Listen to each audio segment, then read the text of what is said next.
Hey, what's up, my little hermits out there? We're out here shedding light on the world. It's been a while since I've actually gotten online and done any videos or any type of online work. I've just been dealing with some issues, some life problems. Actually, not really problems, experiences to be learned from. Got a new place, living out here in Southern California by the beach. It's like I need to be by water. However, in life, when you're trying to be of, you know, we're gonna get all cheesy, but be of light and love and consciousness and all these things, you're gonna run into barriers and roadblocks and people that kind of throw you off that path, whether it be work or family or children or spouses or friends, whatever. It's always going to be something that kind of gets in your way of your true path, and that path is seeking wisdom. It's like I've learned some things in these past 5 years which helped me grow. Since I was a kid, I never really aspired to gain wealth or houses or things like that. My thing was always like wisdom. It's like I just wanted to be the smartest kid out there. I just wanted to be intelligent, wise, right? Wisdom is the ability to know things and share that and help other people through your deeds and your actions in the world. And that's one thing that we should really aspire for in this world is wisdom. So this video is just a basic run through about some of the people that you'll run into that kind of like take you off your track, and get to the point where it makes you feel like you're going crazy, literally. And you gotta laugh about it because it's like we have one run at this life, and if we do it well, then we ascend to a level that is not of the material, right? It's of this shiftless, seamless, ethereal spirit that we were made of in the beginning, and that's what we all should be aspiring for. And one way to get there is through wisdom, is through seeking light and love. So actually, let me get to the point because I don't want to take up too much of you guys' time, but it's the narcissist, right? How many of you guys have run into these people and had them in your life? It's insane when you think about it that there are people that are so opposite of you. And if you guys are watching this, it's like you guys are probably spiritual. You guys are probably of love, of light. Hopefully that's the type of people that I'm bringing in, of wisdom, of kindness, compassion, love. You're empaths. It's like I don't want to title myself, but I do feel what other people are feeling, and it's like I can't really help it. So it's like they title that empath. It's like whatever. It's like I just have a high sense of what other people feel. But most of the time, so in the spiritual realm, it's called the empath versus the psychic vampire, right? In the clinical world, it's called the cohabitant versus the narcissist, right? And what a narcissist is, just a basic definition of the characteristics of a narcissist, is that it's somebody who has no empathy for anybody else except for themselves, and even sometimes they don't have empathy for themselves either. That's why they are the way they are. It's like they're usually delusional in the sense that they feel that other people are attacking them and doing things to them when there's no merit for them. They're almost like on this preemptive attack to attack people that are there, that are helping them out. And any little criticism or anything that comes up, it's like, they feel like they're being attacked. I have a few notes over here on my blog that I wrote because I like writing more than I do like speaking. So they have no consideration for anybody except for themselves. And in the long run, a narcissist will literally take a person that is a cohabitant or an empath and take their weakness. So if you have any weaknesses in your life, and say there's a duality, right? Say like you are this amazing musician, or you're an amazing actor, or that you're this strong person, and you're pumping iron, you're like hot and beautiful and all these other things, but you have a weakness. They lock in on that weakness and they use that against you to kind of like lock you in, and they won't get at you, they won't get to you until they find that weakness, because they like, oh, okay, now I got this person, right? It's like I could use them and I could use that weakness to my advantage, right? So a narcissist is really someone who doesn't care about anybody else except for themselves, plain and simple. And they'll do anything for themselves, you know, even if it means screwing over their spouses or their family or, you know, their loved ones or people at work or even their children sometimes. You know, we hear a lot about narcissistic mothers, right? Remember that movie Mommy Dearest? You know, it's like, no wire hangers, you know, and she beats her for having wire hangers. That was a crazy movie, but she was like a narcissist, right? And narcissists fear competition, right? And she feared her daughter's competition. Even she wanted her daughter to be great. She feared that competition of her daughter, right? So if you are with a narcissist, or if you're hanging out with a narcissist, you're married to a narcissist, you have a narcissist mother or whatever, or father, this is the tricky part. Narcissistic abuse, right? If you're going through narcissistic abuse, which I've been through, there's really nothing that you could do except for leave. You know, it's like find your time and leave and learn from what you've done. The worst thing that you could do as an empath to battle a narcissist is to battle a narcissist, right? Just like in war games, right? Where at the end of the movie, it's like the computer couldn't figure out how to beat it because like the chess match or the checker match, I can't remember what they were playing, but it, you know, it's like it kept coming up in draws, right?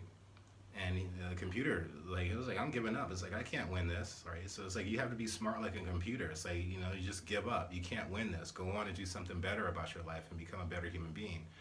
Because at the end of the day, it's like if you battle a narcissist, you actually have to become a narcissist to battle a narcissist. And there's some videos and blogs out there that talk about how to beat a narcissist or how to trick a narcissist at their own game. So don't do it. You're just making it worse.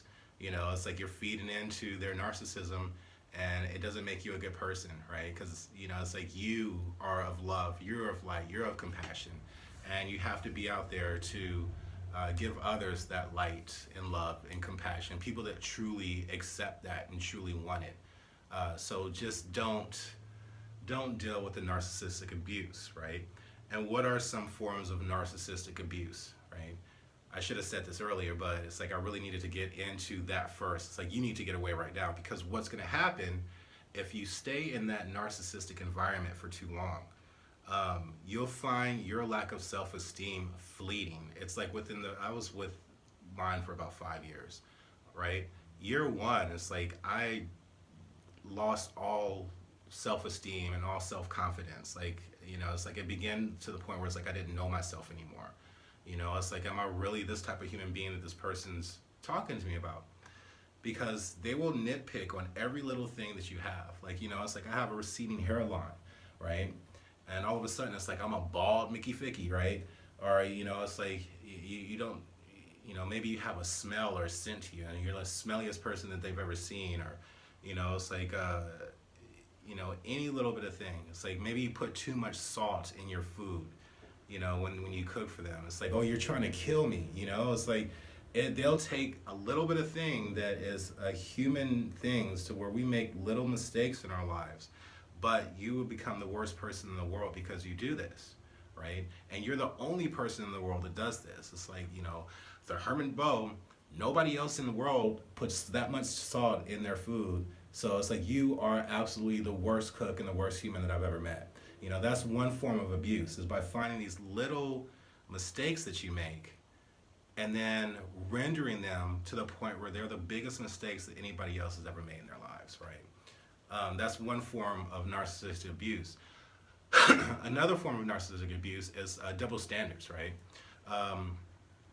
Say like, you know, you're watching a friend who's narcissistic buy like a pair of shoes, or you know, a girlfriend or a boyfriend, you know, they're going on trips all the time and they're like, I have to do this. This is my mission in life and blah, blah, blah. But then they'll turn around when you want to buy a pair of shoes, right? Or you want to go on a trip and they're like, it's like, no, you can't do that. You're not allowed to. That's the one thing that you'll hear over and over and over again from a narcissistic person, because they like to be in control. They want to control you, right? because that control feeds into their ego. Narcissism is an ego-based psychological disorder. And we'll get into how narcissism is caused in a little bit, but it's an ego-driven narcissistic or ego-driven psychological disorder, right? So it's like they have to control you, they have to defeat you mentally, and they have to defeat you physically. And usually the physical defeat is through, like in a spouse, is through sex, right? So they'll use sex to defeat you. They'll use sex to put you down. They'll use sex in other ways as well to get you back or to use that against you as an arsenal. Because that's one thing that makes them feel good and they can use against you as well, right? And it makes you feel good too, right? I hope so. But the thing is, it's like that sense of control, right? To be able to control you and literally keep you locked in a state of being a prisoner, sometimes in your own home, right? That's one thing. Another thing is like narcissists, if you're in a narcissistic relationship, a narcissist will usually cheat on you, right? And they will make up all types of excuses as to why it was your fault that they cheated on you, right? It's like, oh, you weren't giving me enough attention, or it's like, it's like I don't like the way you dress, or you were always at work, or this or that. So it's like I needed to cheat. So what? We were never in a relationship anyway. And then that after a while you start to believe it, right? And you get to this point where it's like you actually start to believe it, and it's like. It's like you end up going crazy yourself. Don't let yourself get to that point where you start to doubt your own ethics, morals, and values, which is usually what's going to happen when you're in a narcissistic relationship, because narcissists don't care about morals. They don't care about values. They don't care about ethics. Everything is nothing is taboo for them. So it's like they'll do anything that they can do to feed into their egos and their desires, right? Usually narcissistic people, like I was saying, end up with people that are empaths, people who want to, who have this like overlying desire to help other people, because they know that these are people that they could use, right? Once that person leaves, they usually go back to someone else that was of that empathic persona. Another person that narcissistic people cling to are people that have like an obsession, right? Say like they have a fetish. It could be any type of fetish. It could be a black fetish, it could be a white fetish, an Asian fetish, a nose fetish, a foot fetish, a hair fetish. But there's something about that person in the narcissist's life that they don't really see them for their true self, because all they're seeing is the materialistic side of them, like the physical side of them. So they really never see what's inside, the narcissist will continue going back to these people that have these fetishes or obsessions or things like that, because again, narcissism is an ego-driven psychosis or neurosis, or whatever you want to call it. So they'll keep going back to them for advice, keep going back to them and saying things like, oh, I'm a good person, aren't I? It's like, oh yeah, sure, you're the best person. Why don't you come over and let me look at your feet for a little bit? You know what I'm saying? So that's the mentality. It's like they like to have their egos stroked, because it's all about their egos. It's all about them being the best person they could be without doing anything, right? Another thing is like they have a strong sense of like grandiose, right? They always consider themselves like the person to be worshipped. If you're not worshiping a narcissistic person, then you're a horrible human being, right? If you don't consider them a goddess or a god or a queen or a king or the leader or the most beautiful person that you've ever met, then you're a horrible person, right? It's always like this over top, like grandiose idea of who they are. And they could be, working at McDonald's, making minimum wage, don't have their own car, don't have their own homes, and they'll still consider themselves like probably one of the greatest people that you've ever met in your life. And, it's like you are making $80,000 a year, went to college, studied religion, blah, blah, blah, blah, blah, but, you're a piece of crap compared to them. So that's some of the abuses that you'll find from a narcissistic person. And sometimes it gets worse. Sometimes it can be verbally abusive, which is most of the time. It can be physically abusive, especially when you start to fight back. That's why I say don't fight back, because you have to be a good person. You can't fight back, because if you fight back, you'll start seeing things that they've said to you, and you'll start pulling things out, the negative things in them, that you think is going to hurt them, but it doesn't hurt them because they don't care. They don't care what you think, right? They don't care how you feel. All they care about is how they think and how they feel and what they can get out of you, right? So there's almost no fighting them, because when you fight them and you say something about them, well, guess what? That's going to go to their friends, right? That's going to go to their ex-boyfriends that, wants to see their feet again, That's going to go to everybody, and then, it's like, isn't he a horrible person for saying this to you? And then you're going to be sitting there going, it's like, dude, you've been saying the same thing to me for the past 5 years. What, am I going crazy? Don't go crazy. Don't let them in. Leave, right? That's the only way that you could deal with a narcissistic person. Now, let's get to what causes narcissism. And this is why, when you're on the interweb, right? And you're studying narcissism, there's a lot of kind of mean blogs and YouTube videos about narcissism. It's like they're horrible people. They're like the devils and this and that. It's like they're the worst people that you'll ever meet. Marcus Aurelius, who's one of my favorite philosophers, right, says that no one is truly evil. No one is truly bad. They just don't know any better, right?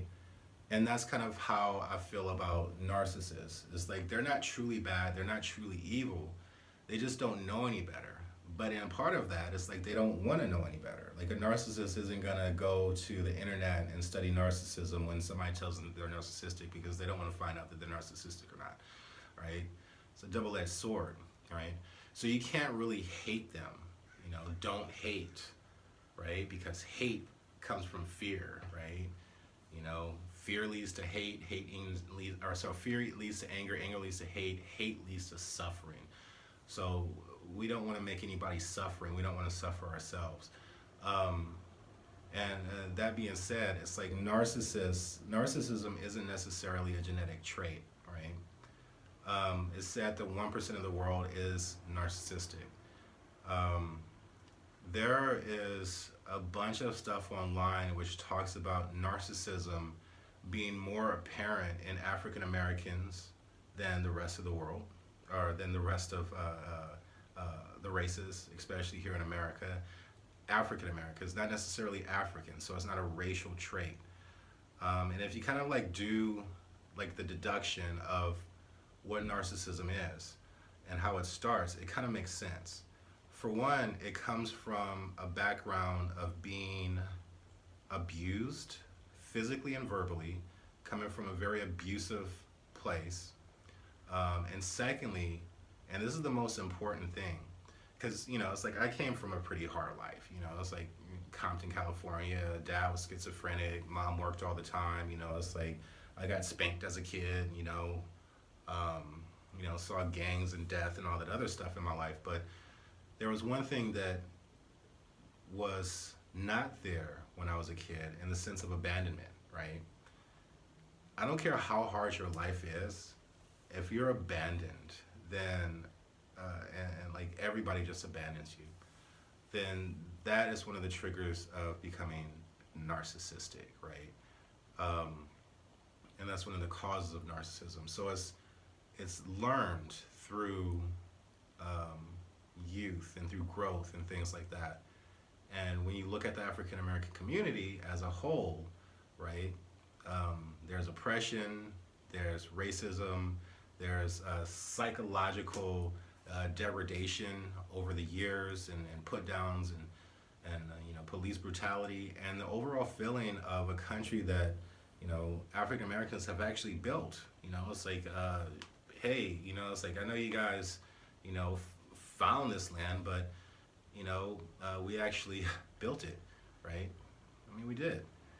And that sense of abandonment causes a certain neurosis when you don't really have a place in society, right? So there are going to be a lot more African Americans that suffer because as an empath, it's like when I was around narcissistic people, I could feel that pain. It's like,